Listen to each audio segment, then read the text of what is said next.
This is going to affect every English-speaking country and every person living in an English-speaking country. So because things were so bad in 2015, so let's go back here real quick one more time. Sydney, Vancouver housing crashed 47% by 2016. I predicted this in the summer of 2015.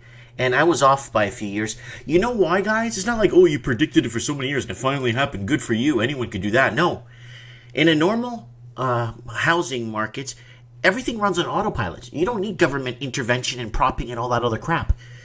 So now, with all this propping and first-time homebuyer loans and interest only, so people think they're getting ahead, right? So look at that. So I was predicting that because nothing was normal. I'm like, this is not a normal market. And then we went into the next one was, the debt prison, Canada, UK, Australia, and New Zealand. I don't call it a debt prison anymore. I call it a house arrest.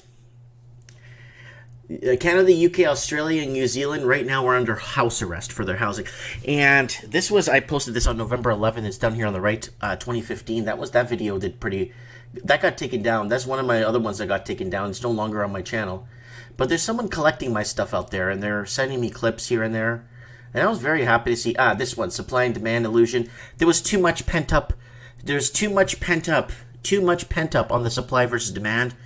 And this was, I did this in 2015. There was way too much supply, too many empty homes. I'm walking around the streets of Vancouver. Well, look at this empty street. Look at this empty block, not a single person outside.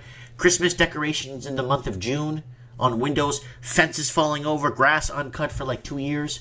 What do you think? All right, we got Anon in the comments. Welcome to my main channel. I am back. I'm out of YouTube prison. Yes, and many towers still under construction in the CBD despite unsold complete stock. I covered that 3 times. I did 3 different videos on that in Australia. Now we're starting to see the glut and the oversupply in Vancouver, right? Oh man, it's a big deal. But but it wasn't normal back in 2015. Everyone's saying, yeah, this is happening now. We're finally, these things have been, these things come and go, and this has been happening for years. But what do? They shut me down, they erase my videos, and they make me look like a fool. So, Branko says, hey, Mike, just check the number of units for sale here in Burnaby. 1,305 in total properties. Haven't seen that high number in a long time. Anon saying, despite the vacant apartments, they keep the prices high. Oh, yeah. And this is another ingredient we're mixing in. We're mixing in another ingredient in this cake mix that doesn't belong in there. We're putting salt in this cake now. Watch what's going to happen. The more of the crap they keep doing, instead of letting the markets run on autopilot, watch what's going to happen. Watch. This is going to affect every English-speaking country and every person living in an English-speaking country. Aussie rents out balcony for $100 a week. Really? Aussie rents a balcony for $100 a week. What a bunch of rejects. And I'm not saying that because they're in a bind. I'm just very upset that this is happening, and this should not be happening. If you're working 40, 50 hours a week, you should be able to have your own place. It's not a right, but it should be a natural thing. You know what I'm saying? Like if you wash your hair every day and you take care of it and you blow dry it and you comb it every day, in all rights, you should have some nice hair.